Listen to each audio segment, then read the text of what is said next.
ஐயா, இந்த நீங்க சொன்னீங்க இப்ப பித்தம் அப்படிங்கிறதுல நம்மளுக்கு செரிமானம் அப்படிங்கிறது நல்லா நடக்கும் அப்படின்னு சொல்லிட்டு.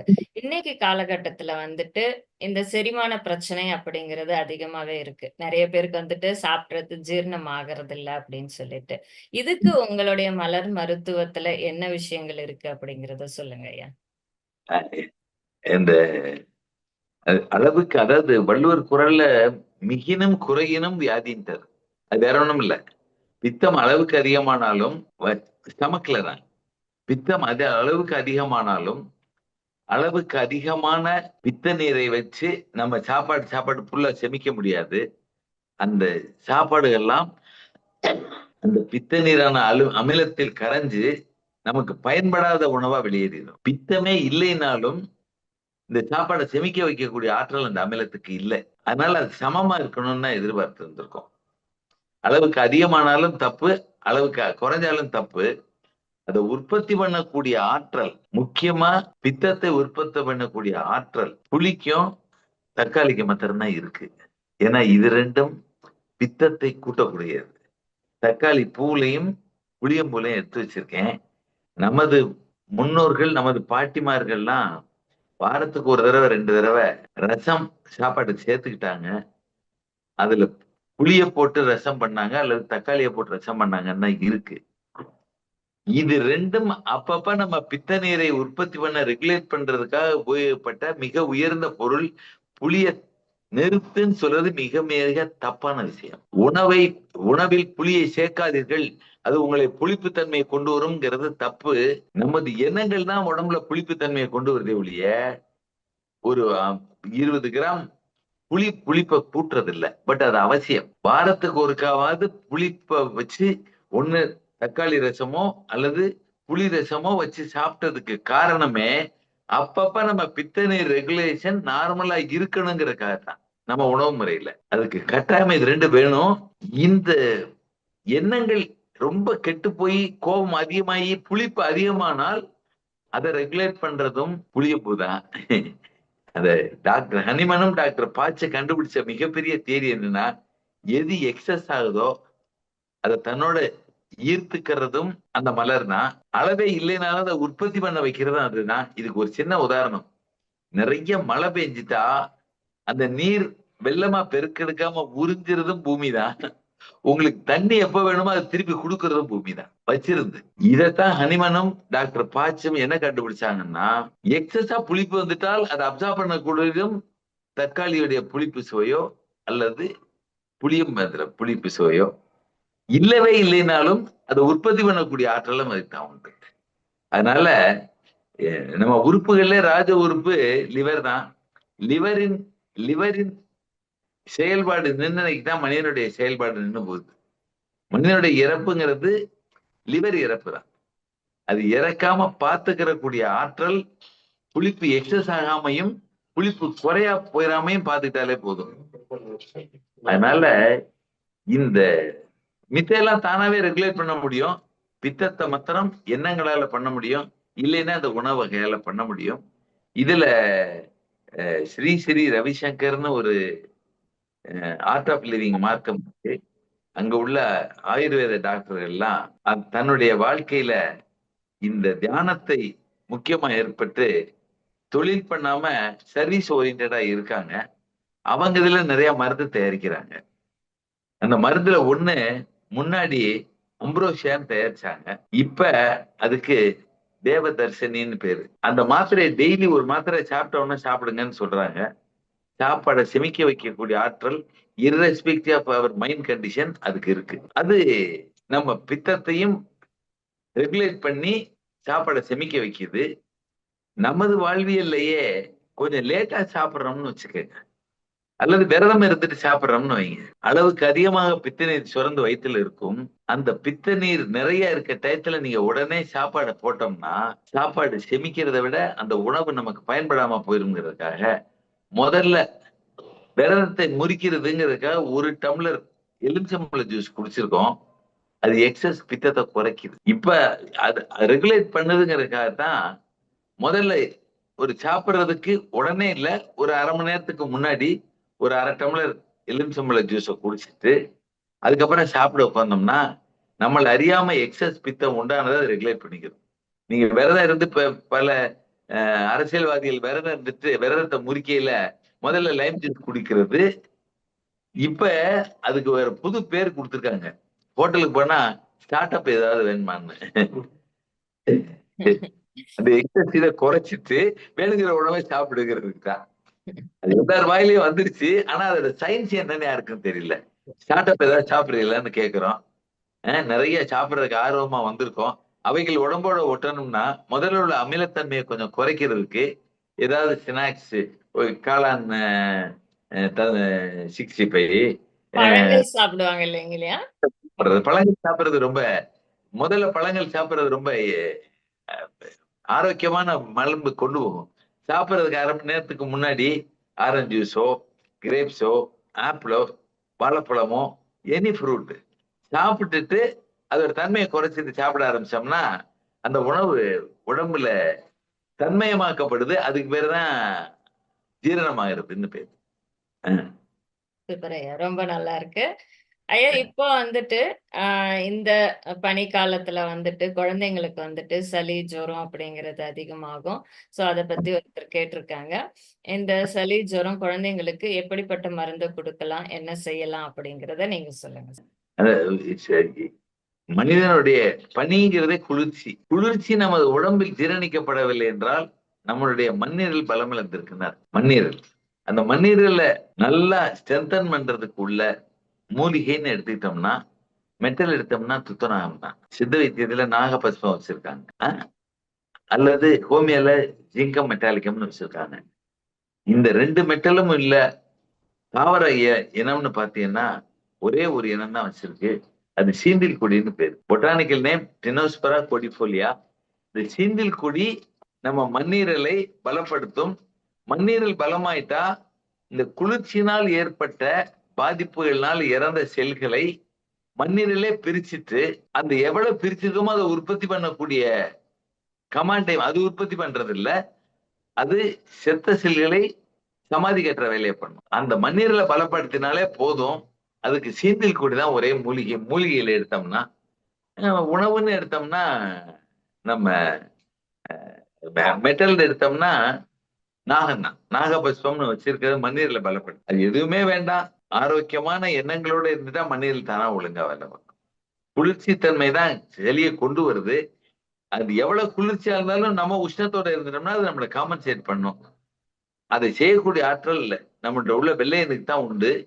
வெள்ளை எண்ணி தான் நம்மகிட்ட உள்ள டிஃபென்ஸ் மெக்கானிசத்தின் போர் வீரர்கள். அதை ரெகுலேட் பண்ற வேலை மண்ணீரலால தான் முடியும். அதுக்காக மண்ணீரலை ஸ்ட்ரென்தன் பண்றதுக்கு சீந்தில் கொடி தான் நல்ல மருந்து.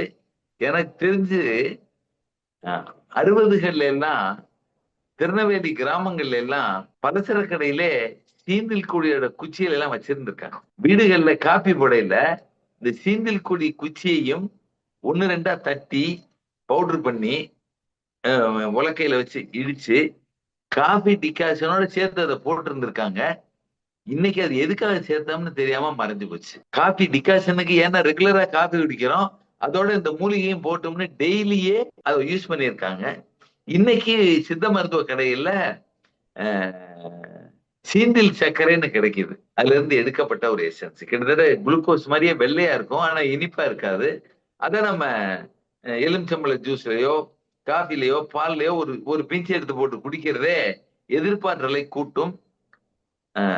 அது மூலிகையில சீந்தில் கொடி. இந்த நீங்க சொன்ன மாதிரி ஐயா சீந்தல் சர்க்கரை அப்படிங்கிறது நம்ம நார்மலா எடுத்துக்கிற சர்க்கரைக்கு பதிலா உபயோகப்படுத்தலாமா குழந்தைங்களுக்கு கொடுக்கும் போது? சர்க்கரைக்கு பதிலா பயன்படுறது இனிக்காது. இனிக்காது. சீந்தில் சர்க்கரை அது ஒரு சுவையற்ற தன்மையில தான் இருக்கும், இல்ல கசப்பு தன்மையில தான் இருக்கும். அது குளுக்கோஸ் மாதிரி இருக்கனால சீந்தில் சர்க்கரைன்னு போட்டிருக்காங்க. அது நம்ம எதிர்பார்த்தலை கூட்டக்கூடிய ஆற்றல் இருக்கு, அவ்வளவுதான். அது எதுல வேணாலும் சேர்த்துக்கலாம், இனிப்புக்கு பதிலா இல்ல. ஓகே ஓகே ஓகே ஓகேங்க ஐயா. ஐயா இன்னைக்கு இன்னொரு பெரிய பிரச்சனை ஐயா இதுக்கு வேற ஏதாவது இருக்குங்களா? இப்ப குழந்தைங்களுக்கு கொடுக்கறதுக்குன்னா நீங்க சொல்ற வேற ஏதாவது மருந்துகள் இருக்கா? குழந்தைகளுக்குன்னு அதுகளை அதோடைய போக்குல வளர விட்டாலே ஆரோக்கியமா வளரும். இன்னைக்கு நான் சொல்றபடிதான் நடக்கணும்னு அது ஒரு 15 வயசு வரைக்கும் தாய்மார்கள் என்னத்தையோ கனவுலக வாழ்க்கையில அதோடைய ஒவ்வொரு ஆக்டிவிட்டியும் ரெஸ்ட்ரிக்ட் பண்ணி பண்ணி பண்ணி நான் பாக்குறேன். 5 வயசு 6 வயசுல துள்ளி குதிச்சு விளையாண்டது அம்மா அப்பாவோட கண்ட்ரோல்லே அது ஒரு கைதி மாதிரியே வளர்ந்து ஒரு 12 வயசு 13 வயசு பார்க்கையில முகத்திலே கலையிலிருந்து வரும். தாய்மார்களுக்கு சொல்ல வேண்டியது, குழந்தை நம்மள் மூலம் உலகத்துக்கு வந்ததே ஒழிய நம்முடைய இது ரொம்ப பாராட்டாதீர்கள். அதே அதுக்கு நீங்க பெரிய உணவெல்லாம் கொடுக்க வேண்டாம். அதை இயற்கையோட வாழ விடுங்க. அதே பெரிய புண்ணியம். அந்த புள்ள ஆரோக்கியமா வளரும். அது 15 வயசு வரைக்கும் அம்மா அப்பாவுடைய ப்ரொடெக்ஷன்ல சந்தோஷமா வாழ வேண்டிய குழந்தை கைதியாவே வாழ்ந்து அந்த பிரெயின் அதுக்கப்புறம் அது படிக்க போகணும். அதுக்கப்புறம் கல்யாணம் பண்ணி பொறுப்பு உணவு வருது. இவ்வளவு பொறுப்பு இல்லாம ஃப்ரீயா வாழ்ற வாழ்க்கைய வாழவே விடாம பண்ணிட்டேன் பாருங்க. அதுதான் குழந்தைக்கு வியாதி. இந்த சீந்தல் சர்க்கரை அப்படிங்கிறது எவ்வளவு கொடுக்கலாம் ஐயா ஒரு குழந்தைக்கு? சும்மா ஒரு ஒரு 1/2 ஸ்பூன் 3 கிராம் 4 கிராம் ஒரு நாளைக்கு கொடுத்தா போதும். ஓகே. உங்களுக்கு அந்த சளி இருக்கிற நேரத்துல மட்டும் கொடுத்தா போதும். இல்ல ரெகுலராவே வாரத்துக்கு 2 தடவை சேர்க்கலாம். பிரிவென்டிவாவே இருக்கும். Okay, okay. நன்றி, நன்றி. அந்த பூக்கள்ல இருந்து எடுத்து வச்சிருக்கேன். கரோனா பீரியட் டயத்துல என்னுடைய ரொம்ப நெருங்கின உறவு தம்பி தங்கச்சி தங்கச்சி பிள்ளைகள் வீடு என் கசின் பிரதர் வீடு எல்லாருக்கும் இதை கொடுங்கன்னே இந்த மூலிகை கொடுத்து விட்டேன். இது இருக்க வரைக்கும் கரோனா கிருமி உடம்புக்குள்ள போனாலும் அந்த கிருமியை எதிர்த்து போராடி சாகடிக்கக்கூடிய போர் வீரர்கள் வெள்ளையன்னு தான். அந்த எதிர்பார்த்தலை கொடுக்குங்கிறதுக்காக நான் சர்க்கரைக்கு போகல. அது எக்ஸ்பென்சிவ் மாத்திரம் இல்ல, நம்ம அளவுக்கு அதிகமாகவும் சாப்பிட முடியாதுங்கிறதுக்காக பூக்குள்ள இருந்தது நல்ல நானோ டெக்னாலஜி. ஆட்டம் பாம் மாதிரி வேகமா வேலை பார்க்கும். சைடு எஃபெக்ட் இல்லாம இருக்கும். அதனால சீந்தில் கொடி பூக்களை எடுத்ததை என்னுடைய உறவினர்களுக்கெல்லாம் நீங்க 2 பாக்கெட் வச்சுங்க, டெய்லி ஒரு டோஸ் போட்டுருங்கன்னு போட சொன்னேன். மலர்கள்ல இருந்து எடுக்கிறதா எடுக்கலாம். அதோட மலர்கள்ல இருந்து இல்ல இலைகளை கொதிக்க வச்சு எடுக்கலாம். சீந்தில் கொடி இலை அநேகமாக நம்ம கண்ணால நிறைய இடத்துல பார்த்துப்போம். அதான் தெரியாம இருக்கும். எங்கேயாவது ஒரு வளர ஆரம்பிச்சிச்சுன்னா அந்த மரத்து மேல படர்ந்து அந்த மரத்து இலைகளே தெரியாத அளவுக்கு மறைச்சு வளரும். ஆட்டின் ஷேப்ல இருக்கும். அதான் சீந்தில் கொடி. அந்த மரங்களை யாராவது தெரியாம வேற வெட்டிட்டாங்கன்னா உடனே அழிஞ்சிடாது. எங்கேயாவது உயரத்துல இருந்த ஒரு கிளையில இருந்து முடி மாதிரி ஒரு இது நகண்டு வந்து கீழே வந்து வேர் பிடிச்ச மாதிரி வளர்ந்துடும். அதுக்கு பேரு சாகா மொழி. அது நம்மளையும் சாக விடாதுங்கிறதா ரொம்ப முக்கியமானது. அதனால சீந்தில் கொடி மனிதனுடைய வாழ்க்கைக்கு ரொம்ப அவசியமான ஒரு மூலிகை. ரசத்துக்கு 4 இலையை பிடிங்கி போட்டு ரசம் செய்யல கொதிக்க விட்டுறலாம். சீந்தில் சர்க்கரை தான் தேடணுங்கிற அவசியம் இல்லை. சூப்பர் ஐயா. ரொம்ப நல்லா இருக்கு. ஐயா இன்னைக்கு வந்துட்டு நிறைய பசங்களுக்கு என்ன பிரச்சனை இருக்கு அப்படின்னா ஞாபக சக்தி குறைவா இருக்கிறது. இந்த ஞாபக சக்தி அதிகரிக்கிறதுல நமக்கு இந்த மலர் மருத்துவம் இல்ல வேற எந்த மருத்துவம் நமக்கு அதிகமா உபயோகமாகும்? ஜென்ரலா உபயோகப்படுறது நீர் பிரமின்னு ஒரு மூலிகை, வல்லாரை ஒரு மூலிகை, அப்புறம் கோரக்கிழங்கு ஒரு மூலிகை. இதெல்லாம் ஞாபக சக்தியை கூட்டும். ஆனால் இது அவ்வளவும் கூட்டுற அளவுக்கு நம்ம உடம்பு நமது எண்ணங்கள் நல்லா இருந்தா மாத்திரம்தான், நம்ம உடம்புல ஆரோக்கியமான ரத்தம் இருந்தா மாத்திரம்தான், மூளைக்கு போற ரத்தத்துல பிராணவாயுவோட போனா தான் அந்த செல்கள் உயிரோட இருக்கும். அந்த செல்கள் உயிரோட இருந்தா தான் நம்ம ஞாபக சக்தி இருக்கும். அதனால எண்ணங்கள் மெயின். கோவக்கார ஆளுக்கு அந்த கோவத்துக்குள்ள மருந்து கொடுக்கணும். கன உலக வாழ்க்கையிலே வாழ்ந்துகிட்டு இருக்க ஆளுக்கு ஆகாய கோட்டை கட்டி கிளிமாட்டிஸ் கொடுக்கணும். கொள்கை பிடிவாதம்னு வச்சிருக்காங்க. நீங்க ஞாபக சக்திக்கு ஒரு மருந்தை கொடுத்து கொண்டு வர முடியாதுங்கிறதுக்கு ஒரு ஒரு ஒரு உதாரணம். என்னோட வேலை பார்த்தவர் இன்ஜினியர், எலக்ட்ரிசிட்டி போர்ட்ல வேலை பார்த்தாரு. என்னுடைய வகுப்பு தோழன். அவருடைய கொள்கையில அவர் ஜாதி தான் முக்கியம்னே வாழ்ந்திருக்காரு. என் ஜாதி தான் உயர்ந்த ஜாதினே வாழ்ந்திருக்காரு. அவர் பையன் கூட படிச்ச பொண்ணை வேற ஜாதி பொண்ணை கல்யாணம் பண்ணிட்டான். என் ஜாதி போச்சு போச்சுங்கிற சாக்குல இந்த கொள்கை பிடிவாதத்துல என் ஜாதி போச்சே, என்னுடைய ஜாதி கெட்டு போச்சே, இவ்வளவு படிச்சாலுக்கு அந்த ஞானம் வரல. நம்ம ஒழுக்கங்கள் தான் நல்ல என்னன்னு தெரியாம என் ஜாதியை விட்டுட்டு வேற ஜாதி பொண்ணு வந்துருச்சுன்னு நினைச்சே அந்த 24 மணி நேரம் அந்த நினைப்பே அவருடைய பிராணாவை விரை பண்ணதுனால அப்ப ஞாபக சக்தி இழந்து வருது. இன்னமும் தான் யாருன்னு தெரியாது, தான் வீட்டுக்கு வழி தெரியாது, கதை திறந்து போட்டோம்னா வெளியே போயிட்டாருன்னு திரும்பி வர தெரியாது. இந்த ஜாதியை மறந்தாருன்னா எல்லாம் வந்துடும். இந்த ஜாதியை புடிச்சுக்கிட்டு எல்லாத்தையும் மறந்துட்டு உட்கார்ந்திருக்காரு. அப்ப ஒவ்வொருத்தருடைய எதிர்மறை எண்ணங்கள் என்னவோ அதுதான் மெயின் வியாதி. படிக்கிற காலத்துல பாடத்துல ஊன்றி கவனிக்காம அமெரிக்காவுக்கு போகணும், மைக்ரோசாப்டுக்கு போகணும்னு நினைக்கையிலே நாம் நிகழ்காலத்துல வாழலைன்னு அர்த்தம். ஸோ ஞாபக சக்தியை கொண்டு வரக்கூடிய ஆற்றல் நிகழ்காலத்துல வாழ்றதுல இருக்கு. அதை ரெகுலேட் பண்ணக்கூடிய பூஸ்டிங் ஸ்டேஜ் தான் நான் சொன்ன நீர் பிரம்மி, வல்லாரை. வல்லாரை, கோரக்கிழங்கு. கோரக்கிழங்கெல்லாம் ஒரு அறிவுபூர்வமா சிந்திக்க வைக்கக்கூடிய மூலிகை. இன்னொரு முக்கியமான விஷயம் இன்னைக்கு நான் சொல்ல வேண்டியது, நம்ம பத்திரிஜியுடைய தியானத்தை விட மிக போற்ற வேண்டியது ஜீவகாருண்யம் தான். இன்றைக்கு பல திருமணங்கள் ஏன் நல்ல வளமான வாழ்க்கை வாழவில்லை என்றால், திருமண வீட்டில் மட்டனையும் சிக்கனையும் போட்டு சாப்பிட்டு நம்ம உடம்புல இரையாற்றலே இல்லாம நம்ம எப்படி ஆசீர்வதிப்போம்? நிறுத்தாத வரைக்கும் அந்த மட்டனை சாப்பிட்டவனால ஆசீர்வதிக்கவே முடியாது. இது ரொம்ப முக்கியமானது. திருமண வாழ்க்கை தான் ஆயிரங்காலத்து பயிர். அதை ஆசீர்வதிக்க வர்றவன் இறைநிலையோட வராம வயிறு நிறைய சுடுகாட்டை வச்சுட்டு வந்து என்னத்தை ஆசீர்வதிப்பான்?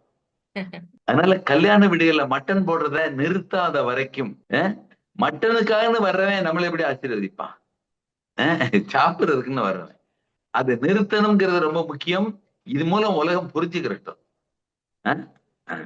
Great message sir. ரொம்ப நல்ல விஷயம் இது வந்துட்டு. ஒரு கல்யாண வீட்ல இருந்து நீங்க சொல்லிட்டு இருக்கீங்க. அதுலயும் வந்துட்டு அந்த மாமிச உணவுக்கு ரொம்ப முக்கியம் கொடுத்து நிறுத்தி இருக்காரு. அது ரொம்ப எழுதின வாழ்க்கையில ரொம்ப முக்கியமாவே இருக்கு. எஸ். இத பாக்குறவங்க நிச்சயமா மாஸ்டர்ஸ் நீங்க எல்லாரும் தெரிஞ்சுப்பீங்கன்னு நினைக்கிறேன். நம்ம வீட்டு விசேஷத்துக்கு எல்லாரையும் கூப்பிடுறோம். ஆனா இங்க நான்வெஜ் வச்சோம் அப்படின்னா வர்றவங்க நம்மள வாழ்த்துவாங்களா? இல்ல என்ன பண்ணுவாங்க அப்படிங்கிறத நம்ம அவங்க கிட்டயே விடலாம். சோ அவங்க யோசனை பண்ணுவாங்க சார். ஆமா.